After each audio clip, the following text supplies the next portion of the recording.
आज हम जानेंगे बे ग्रुप को।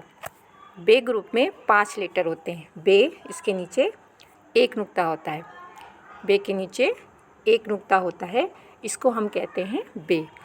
उसके बाद आता है हमारा पे।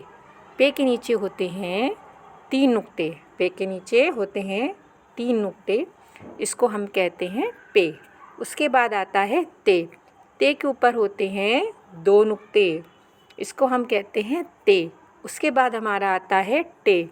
टे के ऊपर होता है ये तोय। तोय की शेप होती है, इसकी आवाज़ होती है टे यानी टा।